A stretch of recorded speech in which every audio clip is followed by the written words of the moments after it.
Hey everyone, Uncle Jesse here. Today we're going to be painting and finishing this Sub-Zero mask from the latest Mortal Kombat movie. I ended up getting this file from Nikko over at Nikko Industries, where you can download and print this for yourself. I'll have links down below. I'm actually going to be following the instructions provided by Off Earth on his YouTube channel.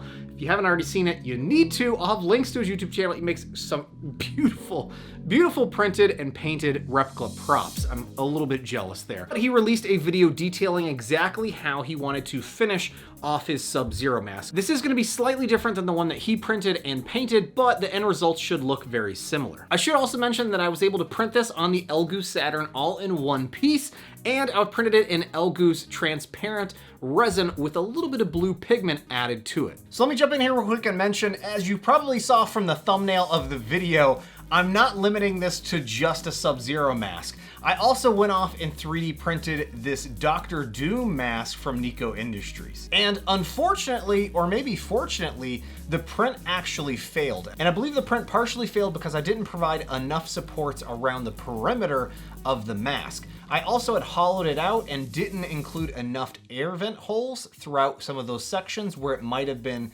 enclosed and not fully vented. We're also going to be trying out this Duralumin paint that I picked up from the Digital Armor. He is an online 3D printing cosplayer maker that has made his own brand of chrome paints that you can airbrush. I'm really excited to be working with these, and I have links down below where you can find out more information about the paint and where I purchased it from him. To get started with the Sub-Zero mask, the first thing I wanted to do is actually mask off the center portion of the mask, since I wanted that to still be in the original clear blue that the resin was in. I just used some basic painter's tape that I've had to tape off this section before applying some primer to it. Next up, I sprayed on some primer to the mask, and I had a ton of issues with this brand of primer, Rust-Oleum.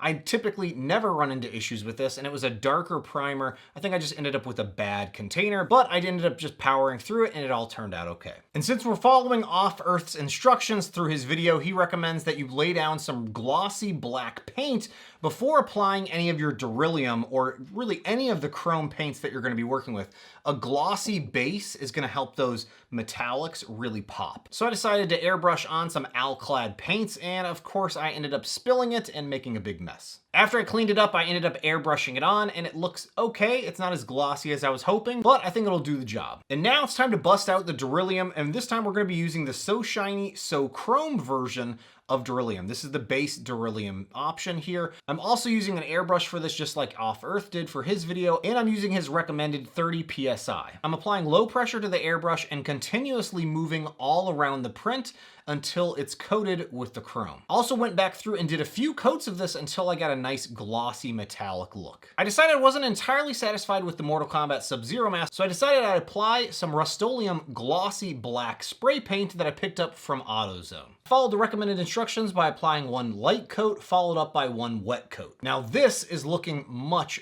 glossier. I should also mention that I didn't sand any of this particular mask. I had only applied clear coat in a previous video. Then it was just a matter of going back in and applying some Duralumin back on top of this, following the same method that I used previously, where I just continuously moved it all around the mask while applying the paint via the airbrush. Now we can remove the center taped off area of the mask and reveal that crystal clear blue center. I'm absolutely loving that Elegoo translucent resin look. Next, it was time to do some weathering on the Sub-Zero mask. This is where my process is going to greatly differ from Off Earth's. He had some amazing paints that he was working with, and I ended up just using what I had on hand, which was some black shoe polish to add a little bit of grit and nastiness to the overall look, and then I had some bronze rub and buff that I very lightly applied into certain areas to give it, again, a little bit more of an inconsistent look across the entire mask. With the Doctor Doom mask, once we got everything cleaned up and cured, it was time to move on to sanding this mask before we do any of the painting. There are lots of areas that we're going to need to sand down, and in fact what I did initially here was just lay down a really light coat of primer before doing any sanding. This is just going to help me identify the specific areas that I need to focus on when it comes to my initial sanding. I'm actually using the sandpaper that I picked up from my previous Harbor Freight video. If you're interested in finding out some of those Harbor Freight deals that you can find for 3D printing, you'll find a link here in the corner of the screen. After using the 220 grit sandpaper, I moved on to do a little bit of wet sanding.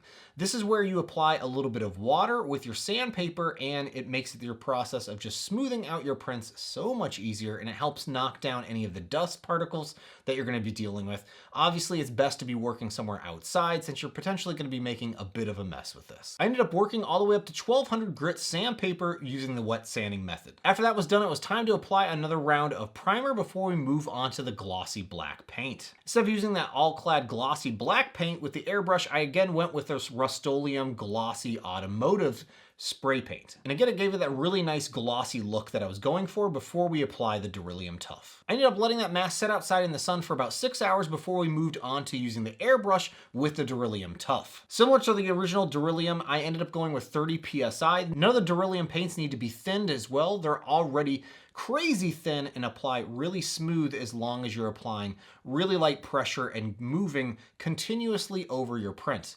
This will take a few passes to build up, but it looks amazing once you get it on there. The other benefit to the Duralumen Tough is that you don't have to apply a clear coat to it afterwards either. Once that was finished, it was time to do some weathering on the Doctor Doom mask, and this is where things get really fun.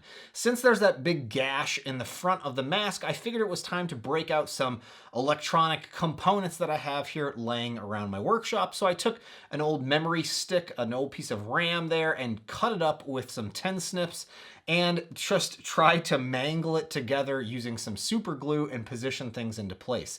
I also stripped some wires and glued those on before moving on to starting the painting process. To add some of the grit to it, I ended up using this Citadel Shade. It's a really watered down paint that you can buy that's typically used for shading your miniatures, but I figured in this case it worked really well with applying it into some of the crevices, letting it sit for a few moments, and then wiping it away and continuously going over the mask in certain areas to give it a dirty look. I ended up using a few different varieties of these Citadel shades, from Nuln Oil to Cassandora Yellow to Beal Tan Green. And I really had to hold myself back from using too much of that green on the mask because it was looking really good against that metalled finish.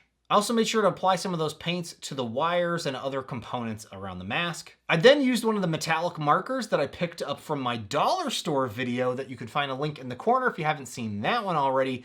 This is just a metallic pen that I very selectively went around certain areas that I thought might be kind of worn down from wearing and lightly applied, and then used my finger to spread out the metallicness of it. It makes things pop a little bit more in some of the corners of the mask. All right, and both masks are completed. This was a really fun project and it got me out there trying out some new things and testing out some new materials. I am really digging this Duralumen paint. I have links down below where you can find it for yourself if you're interested in picking it up. And again, the two different variations here that I tried out, the one is the So Shiny. This is one that you're gonna apply and it's gonna be super metallic looking, and then you can clear coat it with some other kind of paint afterwards.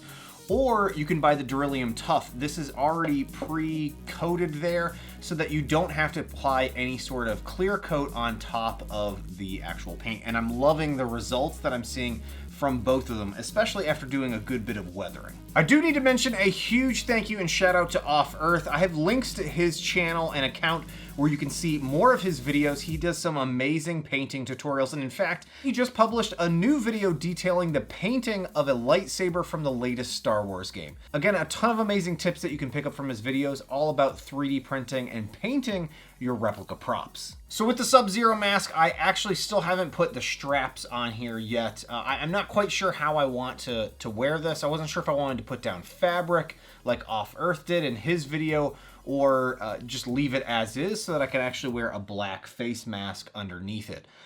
But yeah, it fits perfectly, and the results, I'm really happy. It's not the exact same. Honestly, Off Earth's came out way better than mine did. But with my basic techniques that I ran with this, I think it turned out really nicely here.